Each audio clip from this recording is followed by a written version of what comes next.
Imagine this, dear listener. It is 6:12 a.m. in Texas. The sun is not up yet. Street lights are still yellow. And Max is standing at the bus stop with his hand shaking, not because it is cold, not because of the wind, but because today is the day. He must speak English fast, not slow, not repeating, not translating. Fast. Because last night, his manager told him, "Max, tomorrow you must assist customers alone. No translator. No help." And Max, he said, "Okay." But inside his mind, he felt one thing. Fear. The same fear that every English learner hides in their heart. Not the fear of grammar, not the fear of vocabulary, but the fear of being too slow. The fear of thinking in his first language. The fear that his mouth cannot match his mind. The fear of embarrassing himself. So now, this morning, Max is standing there, watching the empty road, holding a small notebook like it is his life. But here is the truth he cannot ignore. When you translate in your head, English becomes impossible. When you think in English, everything becomes fast, natural, automatic. And Max is about to discover the 7 habits that will transform him from a slow speaker to someone who thinks directly in English. And dear listener, you will learn these habits with him. But first, let me take you into Max's mind. The bus arrives. Max steps inside. 2 school kids run past him. One kid shouts, "Yo, hurry up!" And Max understands the words, but not the speed, not the rhythm, not the meaning behind meaning. He feels slow, too slow. He sits at the back of the bus. He looks outside the window, and in this moment of silence, a painful thought hits him. Why is English so fast for me? Why do I always translate? Why can't I think in English like Americans? And this one question becomes a storm in his mind. Because Max knows something. He's not stupid. He works hard. He studies daily. He practices speaking. But still, when someone talks to him, his brain plays a dangerous game. English, translate. Native language, think. Translate back. Speak. And by the time he finishes the translation, the other person is already gone. This is the moment Max whispers to himself, "Enough. I must change today. No more translating." This decision is the moment his transformation begins. And dear listener, in this video, you will follow Max through the 7 habits that changed everything for him. 7 habits that will also change your English forever. But before the habits come, before the techniques come, before the magic starts, you must understand the real truth. Nobody tells you this. The human brain cannot think in 2 languages at the same time. So if you think in your native language, you shut down your English brain. If you think in English, you shut down the slow translation system forever. This is why Max always felt slow. This is why you sometimes feel slow. Because translation kills fluency. Thinking in English creates fluency. And today, through Max's story, you will learn exactly how he switched his brain. The bus stops. Max steps outside. He walks toward his workplace in Dallas. People pass him, talking fast, laughing fast, asking questions fast. And Max realizes something terrifying. This country will not slow down for him. He must speed up. His English must speed up. His mind must speed up. And deep inside him, a voice appears. If I learn to think in English today, my life in America will finally begin. And dear listener, this is the moment your own transformation will begin too. Today, you will learn how Max stopped translating forever, how he trained his brain to think in English, how he created 7 powerful habits, how he transformed his speaking speed, how he made English automatic, and how you can do the same. Everything simple, everything natural, everything beginner-friendly. No confusion, no heavy grammar, no complicated theory. Just Max's real-life story, and 7 habits that any human on Earth can use. As Max takes a deep breath outside his workplace, he does not know one thing. These next 5 hours will change the rest of his life. The fear will transform into power. The confusion will transform into clarity. The translation will transform into direct English thinking. This is his story. Your story. A story of breaking limits. Chapter 1. The instant reaction trick. Max pushed open the door of the convenience store where he worked, the warm Texas air brushing his face one last time before the shift. He tied the apron around his waist, exhaled deeply, and repeated the promise he made to himself last night. Today, no translating in my head. Today, I will think in English. It sounded powerful. It sounded simple. But Max knew the truth. Changing your mind's habits was harder than changing your whole life. Still, he wanted this so badly. He had lived in Texas for more than a year now, and he had survived every challenge. The loneliness, the new culture, the unfamiliar roads, the constant rush of people speaking fast English that felt like a storm. But now he was tired of surviving. He wanted to grow. The first test of the day arrived quicker than expected. "Morning, Max. Can you restock aisle 3? His manager called from the back office. Normally, Max would translate it to his home language, understand it, then answer. But today, he told his brain, no translation. He let the English flow in naturally, like a sound he was already familiar with. Restock. Aisle 3. Got it. Yes, I'm on it, he replied, surprising even himself with the smoothness. As Max grabbed the boxes and walked toward the shelves, he noticed something strange. His mind felt lighter, as if he had removed an extra backpack he had been carrying for years without noticing. But the real challenge started when the morning customers began arriving. A woman with 2 kids approached him. Normally, her American accent would feel like a fast river he couldn't cross. But today, Max didn't panic. He stayed still. He inhaled. "Do you know where I can find the almond milk?" she asked. Max's brain whispered, "Translate it," like a bad habit begging for attention. But he ignored it. He forced himself to imagine the words plainly, like pictures. Almond milk. Fridge. Left corner? Yeah, right over there, ma'am. By the fridge section, he answered. The woman thanked him with a warm smile, and Max felt something he hadn't felt in months. Confidence. A small, powerful spark. But habits don't die easily. Later in the day, Max stood at the counter when a man came in speaking extremely fast, like he was in a hurry. "Hey man, do you carry that new energy drink? What's it called? Thunder Kick? My friend told me you guys have it." Max froze for half a second. His brain screamed, "Translate it! Translate it! Translate it!" But Max remembered his morning promise, and he decided to do something new. He stopped fighting the English. He didn't try to understand every word. He focused only on the meaning. People don't think in English word by word. They think in ideas. So Max listened not to the words, but to the feeling, the tone, the intention. Energy drink. New product. Friend recommended it. Looking for it. He got the idea. "Yeah, we have it. Right behind." "You, second shelf," Max replied, pointing casually.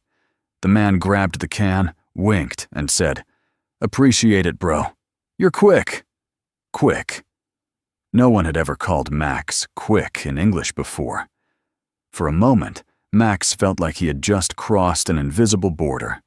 Not the border between countries, but the border between his old self and the version of himself he wanted to become.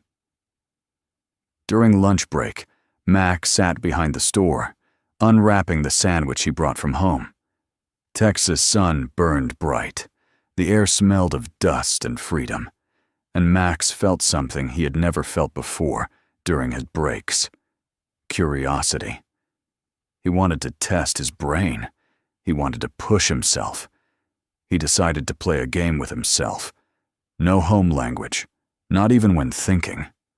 So he picked up his phone, scrolled through social media, but forced himself to react to every post in English.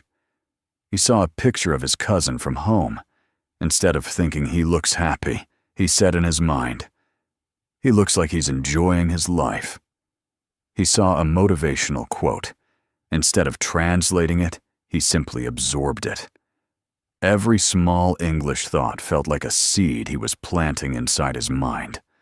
But something unexpected happened. Max suddenly remembered the day he first landed in Texas. He was standing in front of the airport doors, holding his worn-out backpack, feeling lost and overwhelmed. Everyone around him spoke English, and it felt like they were speaking at lightning speed. "Sir, is someone coming to pick you up?" the airport officer had asked him.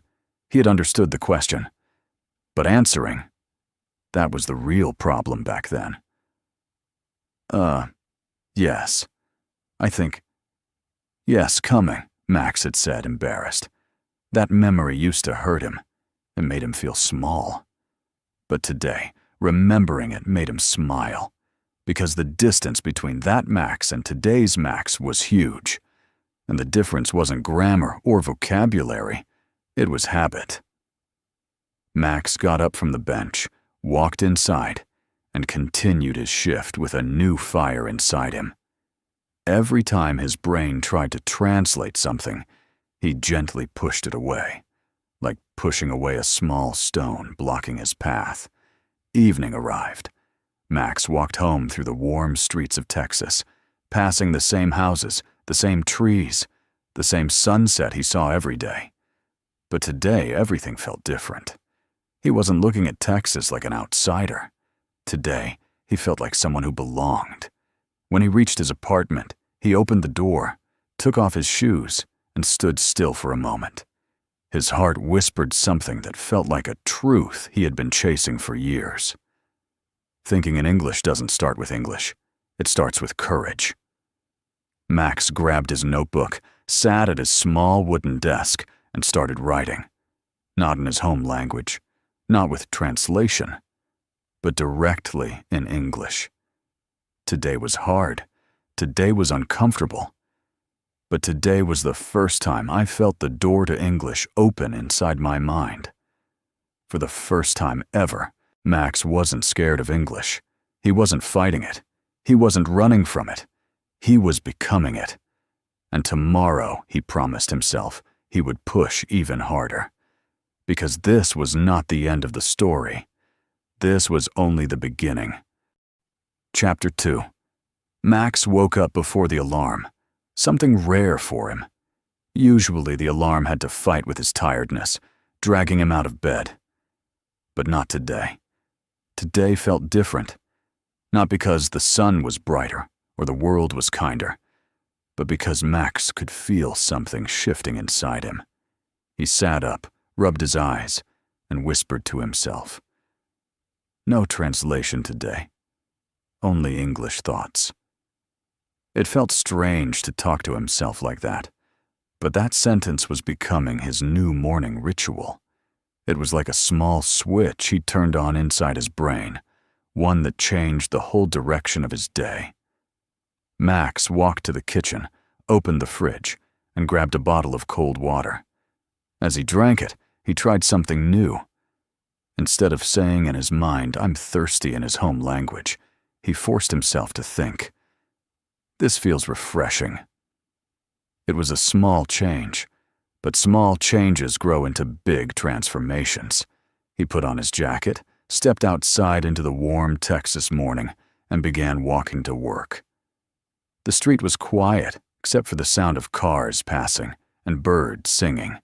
Max walked slowly, trying to think only in English, even about the small things. Sun is bright today. I feel awake. I can do better than yesterday. He repeated these small thoughts until they felt natural. When he entered the store, he saw Eli, one of his coworkers, stocking boxes near the entrance. Eli was friendly but talkative, very talkative. Max usually avoided long conversations with him because Eli spoke fast. But today, Max didn't step back. Today, he wanted the challenge. "Max, you're early today," Eli said, smiling. "Dude, I swear the morning shift hits different when the weather's like this." Max focused, not on understanding every word, but on catching the main meaning. Weather. Morning shift. Feels different. "It does, actually," Max replied, his voice steady. Eli raised an eyebrow. "You sound more confident today. Something happen?" Max shook his head but smiled. "Just practicing." "Practicing what?" "Thinking in English." Eli laughed, not in a mean way, but like someone genuinely impressed. "Man, that's cool. I've never heard anyone talk about it like that. Most people just try to memorize stuff." Memorizing. Yes, Max used to do that too. Memorize words, memorize grammar, memorize rules. But none of that helped him when he needed to speak to a real human. That's why Max was determined to change his mental habits. The first real test came at 10 a.m. A middle-aged man walked in wearing a cowboy hat, holding a bag of chips. He looked upset. "Hey, son, these chips taste like rubber. Y'all got any fresh ones in the back?" Max's brain instantly panicked. The accent, the speed, the tone, everything hit him at once. Old Max would translate every word. New Max had to do something else. He didn't listen to the words individually. He listened to the situation. Customer complaining. "Chips. Wants fresh ones." Max nodded calmly. "Let me check for you, sir. Give me 1 moment." The man's face softened. "Thank you, son. Appreciate it." As Max walked to the storage room, he could feel his heart beating fast. Not from fear, but from excitement. His brain was learning something new, something powerful. He returned with a fresh pack and handed it to the man, who smiled and tipped his hat. "You're a good one, kid. Keep it up." Max felt a warmth in his chest. A simple English interaction, but inside his mind, it felt like he had climbed a mountain. During lunch break, Max decided to sit inside the store instead of behind it. He wanted to challenge himself. More people, more conversations, more English. He took out his sandwich and pulled out his phone. Instead of watching videos in his home language, he searched for English content. But not lessons, not grammar, not vocabulary lists. He typed, "Texas life vlog." He clicked on a random video. A young woman was talking about moving to Dallas. Her accent was normal, calm, and easy to follow. Max listened, but this time he didn't translate a single sentence. He allowed the English to wash over him, not word by word, but as a whole. At the end of the video, he realized something surprising. He understood the story. He didn't need to know every single word. He understood the meaning. Max whispered, "So this is what thinking in English feels like." His break ended, and he returned to work feeling stronger than he had all week. At 4 p.m., something unexpected happened. A little boy, maybe 7 or 8, came into the store with his mom. The boy ran toward Max and asked loudly, "Hey, do you have Pokemon cards here?" He shook the box in his hand excitedly. Max froze for a moment, not because he didn't understand, but because the boy spoke so naturally, so cleanly, so confidently. It made Max wish he could speak like that too. "We do," Max said, smiling. "Right over there on the right." The boy sprinted away. The mother walked up and said, "Thank you." He's obsessed with those cards." Max laughed. "I used to collect something similar when I was his age." "Oh? Where are you from?" the woman asked, curious but kind. Max hesitated. He always hated answering this question, not because of shame, but because it often led to complicated conversations. But today felt different. He didn't want to hide behind slow English. He didn't want to sound unsure. He wanted to step forward. So he said clearly, "I'm originally from another country, but I live here now. Still learning, still improving." The woman smiled warmly. "Well, you're doing great. Seriously, your English sounds good." For a moment, Max couldn't speak. Compliments about his English were rare. And today he didn't feel like she was just being polite. He felt like she truly meant it. After they left, Max stood behind the counter, thinking about how far he had come. Yesterday, he was scared of speaking. Today, he had helped customers, understood conversations, and even received a compliment. It wasn't luck. It wasn't magic. It was the result of one powerful habit: thinking in English first. When his shift finished, Max walked home under a sky painted in orange and pink. Texas sunsets always felt dramatic, almost cinematic, and today they reflected exactly how his heart felt. Bright, full of possibility. When he reached his apartment, he unlocked the door, sat at his desk, and opened his notebook again. This was his new nightly ritual. He wrote in English, "Today I saw myself differently. Today I noticed English coming to me without fear. Thinking in English is not a skill, it's a habit. And I'm building it. Slowly, powerfully, unstoppably." Max closed the notebook and leaned back in his chair. His eyes were tired, his body was tired, but his soul felt alive. He whispered to himself again, "No translation, only English." And he smiled, because he knew tomorrow he would rise one step higher than today. Max woke up the next morning with a strange kind of excitement inside him, like something powerful was waiting for him just outside his door. Wasn't a big event, wasn't a holiday, wasn't even a special day at work, but his mind felt lighter, clearer, more awake. Maybe it was the warm Texas sunlight sliding through the blinds. Maybe it was the memory of the woman yesterday telling him, "Your English sounds good."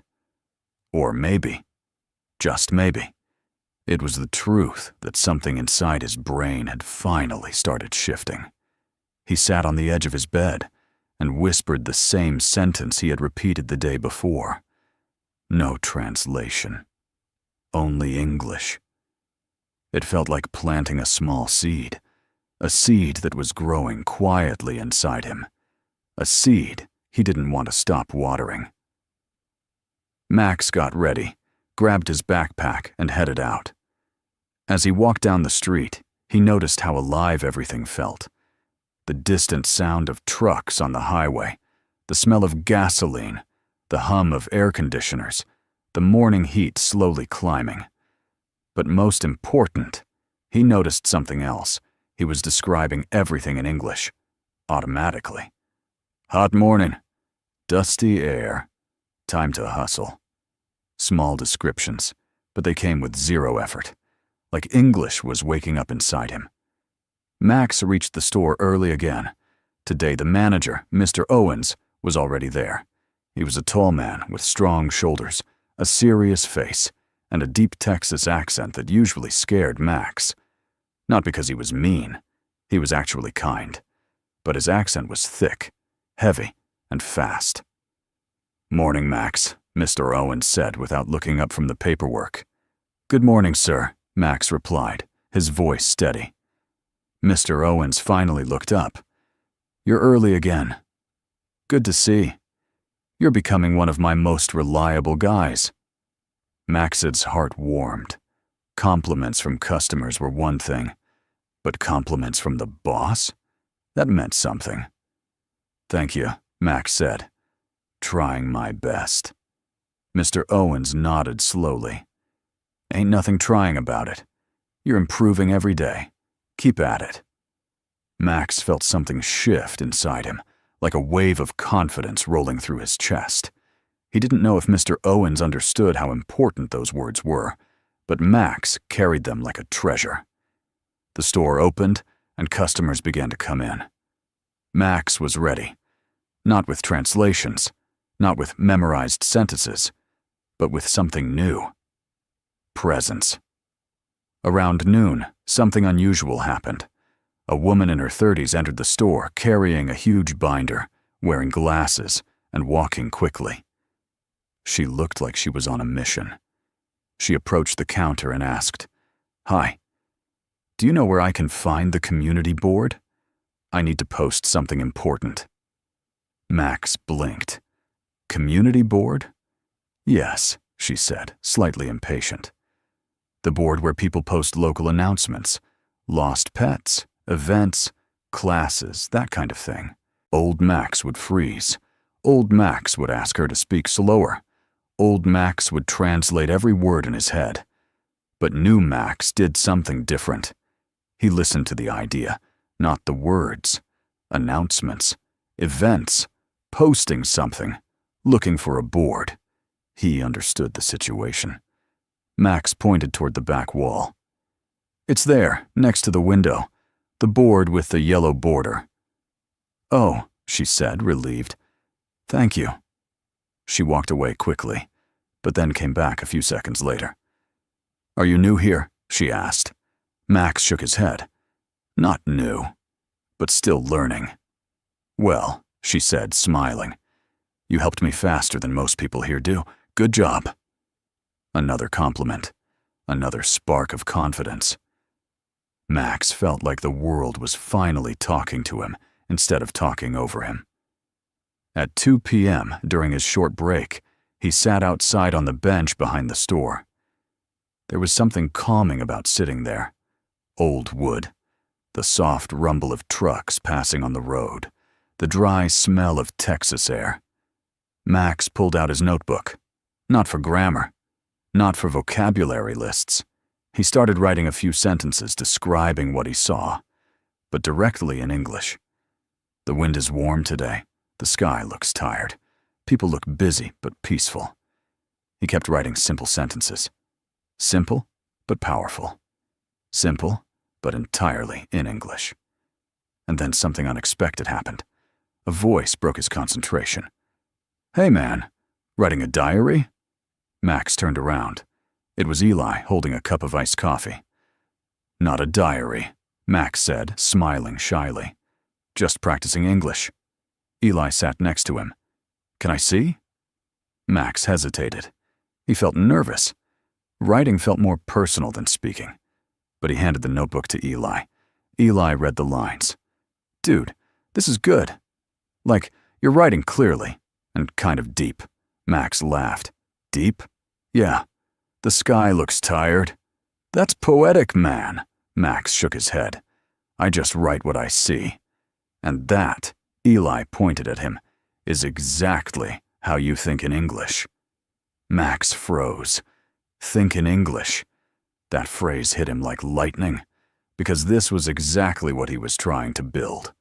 A mind that moves in English before translations can take over. Eli continued, "You're doing better than yesterday. I can tell." Max nodded slowly. Maybe for the first time in his life, he was starting to believe that change was possible. When he returned to the store, he didn't expect anything unusual. But life had other plans. Around 3:30 p.m., 3 tourists walked in. 2 women and a man, all holding maps and wearing backpacks. They looked lost. "Excuse me," one woman said. "We're looking for a bus stop near here. Can you help us?" Max felt a wave of panic rise, then disappear. Not because he knew the answer instantly, but because he trusted himself now. He pictured the street. He pictured the landmarks. He pictured the direction. "It's 2 blocks. Down," Max said confidently. "Turn left at the traffic light. You'll see a blue sign." The woman smiled brightly. "Your English is so clear. Thank you." Max felt the warmth again. Compliments 3 days in a row? This wasn't luck. This was growth. But the true test came in the evening. A delivery truck arrived. The driver was frustrated. "Man, I can't unload all this alone," he said. "Can somebody help?" The manager was busy. Eli was stocking the freezers. It was just Max. "Let me help," Max said. "Thanks," the driver said. "Hey, where you from, man?" Max knew this question was coming, but this time he didn't hide. He answered clearly, calmly, in perfect rhythm. "I'm from another country, but Texas is home now." The driver grinned. "Well, you speak good English for someone who didn't grow up here." Max didn't shrink or shy away. He stood taller. "Thank you," he said. "I'm working hard on it." The driver slapped him lightly on the shoulder. "Keep going, man. You're doing great." Max carried the boxes inside with him. They were heavy, but for some reason, he felt stronger than usual. As the sun set and the sky shifted to deep orange, Max walked home feeling like a different person. Not because his English was perfect, not because he didn't make mistakes, but because something deep inside him had changed. He wasn't afraid of English anymore. He wasn't overwhelmed. He wasn't translating. He was living. When he reached home, Max didn't go straight to bed. He sat on the floor, leaned against the wall, and closed his eyes. He replayed the entire day in his mind. The conversations, the compliments, the confidence. And then he whispered softly, "I'm becoming the person I always wanted to be. No translation, no fear, only English." And for the first time since he arrived in Texas, Max believed he belonged. Chapter 4. The next morning in Texas didn't feel like a normal day. Something inside Max had shifted so much that even the air felt different. He woke up before his alarm, eyes open, mind awake, heart steady. He didn't feel tired. He didn't feel confused. He didn't feel like an outsider anymore. He felt ready. Max brushed his teeth, made a simple breakfast, and put on the same work shirt he wore every day. But even the shirt felt lighter on his shoulders. He tied his shoes and whispered the sentence he now used like a shield and a sword. "Today, English will not scare me." He stepped outside, and the warm Texas morning wrapped around him like an old friend. On the walk to the store, he noticed things he had never paid attention to before. The way the sunlight hit the windows, the way the birds called from the power lines, the way the traffic hummed like a soft engine in the background. And again, his brain described everything in English without permission. "Bright morning. People look busy. Car is too loud." He didn't fight it. He let his mind run wild. By the time he reached the store, he already felt like the day was something special. Inside, Eli was dragging 2 boxes toward the back. "You're early again, English machine," Eli joked. Max laughed. "I like mornings." "You like learning English in mornings," Eli corrected. Max shrugged. "Maybe." "You're improving fast, man. I'm serious." Max didn't say anything, but inside, he felt a quiet pride. A few minutes later, the store opened. Customers walked in, some in a hurry, some relaxed, some confused, some talking too fast. But today, Max noticed something amazing. He understood everyone. Not perfectly, not 100%, but he understood enough. He no longer needed to translate in his head. He didn't freeze. He didn't panic. He listened to the idea, not the words. A man asked about batteries. A mother asked for cereal. A teenager asked where the energy drinks were.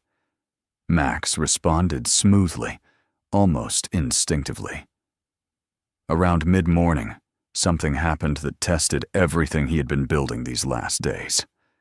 A man stormed into the store, waving a receipt, angry and out of breath. "Hey, this thing you sold me yesterday doesn't work. I need help right now." His voice was loud, sharp, too fast. Max felt his heartbeat spike. Old Max would panic. Old Max would freeze. Old Max would look for someone else to handle it. But new Max took one quiet breath, just one, and stepped forward. "Let me see the item, sir." The man handed it to him. His hands were shaking. He was clearly frustrated. Max looked at it, inspected the battery panel, the switch, the packaging, and suddenly, he figured it out. "You don't need new device," Max said calmly. "You just need to remove the safety tab inside. Many customers forget this." He opened the back, pulled out the tiny red plastic tab blocking the battery, clicked it back in place, and switched it on. The device lit up instantly. The man blinked in shock. "Oh, it works?" "Yes," Max said, smiling softly. "Everything is okay." The man's shoulders relaxed, and the anger melted like ice. "Oh man, I was so stressed. Sorry if I yelled earlier." "No problem," Max said. "Happens to everyone." The man smiled. "You handled that better than most native speakers would." That sentence hit Max's heart like a warm wave. Better. Better than native speakers. Better than expected. Max didn't say anything. He only nodded politely. But inside he felt something powerful grow. Confidence, self-respect, belief. Around 1 p.m., Max took his lunch break.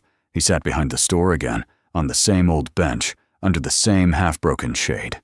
He pulled out his notebook and started writing. Not slowly, not carefully. He just wrote whatever came to his mind. "The world feels different today. I understand more. People talk, and I follow. My brain is waking up." He paused, thinking. And then he wrote the one sentence he never imagined he would write. "I'm starting to think in English." He stared at it for a long moment. It felt unreal, impossible, but real. Then he heard footsteps. Eli appeared again, holding 2 sodas. "Here," he said, tossing one to Max. "You look like you're writing poetry again." Max laughed.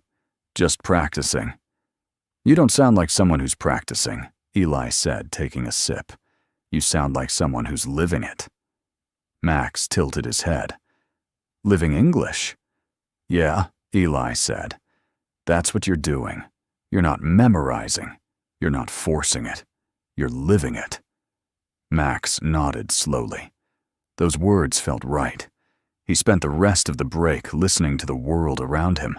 Cars, birds, people, the small sounds of life. It felt like every sound carried a lesson. When he went back inside, something big was waiting for him. A family entered the store, parents with 2 kids. The kids ran around excitedly, pointing at things. The father approached the counter with a friendly smile. "Hey there," he said.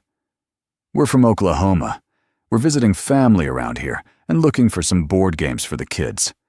Any suggestions?" Max inhaled. This wasn't a simple yes, no question. This wasn't about pointing at a shelf. This required conversation. Old Max would panic. But new Max smiled. "Yes," he said confidently. "We have many. How old are your kids?" 7 and 9, the father replied. Max thought for a moment. Then he walked to the toy aisle with them. He explained 3 games, clearly, naturally, fluidly. He didn't translate in his mind. He didn't search for words. The sentences came easily. And the kids? They understood him. They even laughed at his little jokes. The father said, "Man, your English is great." Max felt warm inside. "Thank you."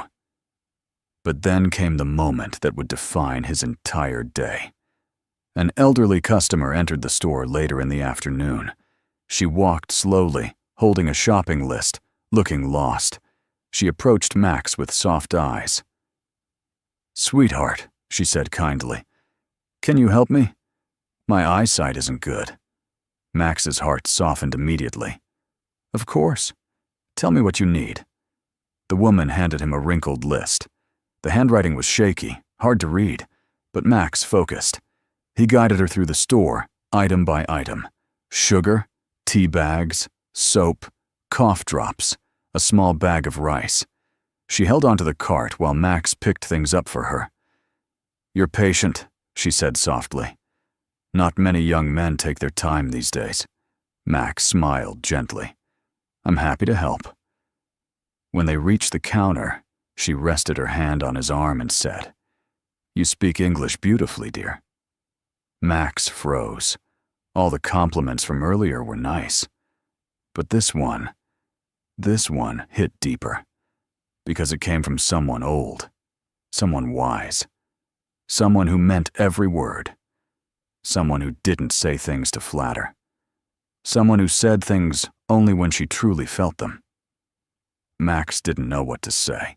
He simply nodded with emotion in his eyes. When the shift ended and Max walked home, the sky had turned pink and purple. The air cooled, the wind softened, and the city lights began to flicker on. Max walked slowly, replaying the day moment by moment. The angry customer, the tourists, the kids, the old woman, the conversations, the compliments. And then it hit him. The truth he had been waiting for all his life. He didn't learn English today. He lived English today. He thought in English. He spoke without fear. He understood without translating. He responded without hesitation. And for the first time, Max felt like the language wasn't a mountain anymore. It was a road he could walk, a road he belonged on. When he reached his apartment, Max sat on the floor again, leaned his back against the wall, and whispered, "I'm not the same person anymore." He wasn't. He knew it. And he loved it. Chapter 5. The day Max finally stopped translating. Max woke up before sunrise, long before the alarms of the apartments around him started screaming. Something inside him felt different. Not excitement, not fear. It was something heavier, something he had never felt before, a feeling like he was finally standing at the gate of a new life.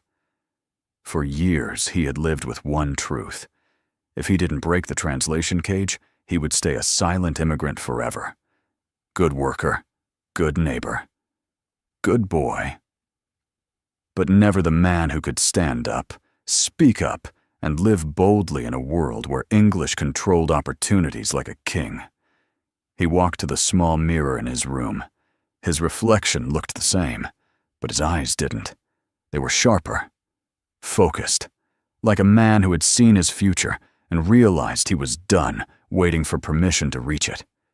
He whispered, slowly, clearly, "I think in English now." And the moment he heard his own voice, he froze. Because for the first time, he didn't translate it.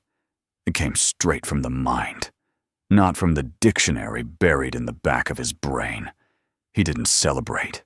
He didn't jump. He didn't cry. He just breathed, like a man who had survived drowning and finally reached land. But the real test was outside. The world didn't care about his small victory. The world wanted proof. And life, as always, delivered the test exactly when he wasn't ready for it. At 7:40 a.m., Max walked out of his apartment. He heard loud voices near the parking lot. A woman, shaking, pointing at her car. Someone had crashed into it. Residents had gathered. Police were arriving. People were speaking fast, the kind of English Max used to fear. A police officer looked up and said, "Hey, you saw it happen, right?" Max froze for a second. Last year, he would have panicked. 6 months ago, he would have apologized and said, "Sorry, sir, I don't speak English fluently." 3 months ago, he would have translated every word before opening his mouth. Last month, he would have tried but stumbled. Last week, he would have gotten nervous. But today, Max stepped forward, and he just spoke. No translation, no fear, no overthinking, no checking grammar in his head, no mentally running to his first language. He just looked the officer in the eyes and explained everything he saw, smoothly, clearly, naturally. The crowd listened. The woman thanked him. The officer nodded with respect and said, "You speak really good English, man. Thanks for helping." Max didn't smile. He didn't blush. He didn't think about his accent. He didn't think about mistakes. He just said, "No problem, officer," and walked away with the calm confidence of a man who had taken back control of his life. Inside his chest, his heartbeat wasn't fast. It was steady, strong, certain. Because today, he didn't pass an English test. He passed a life test. Later, at work, something even bigger happened. Max had always stayed silent during team meetings.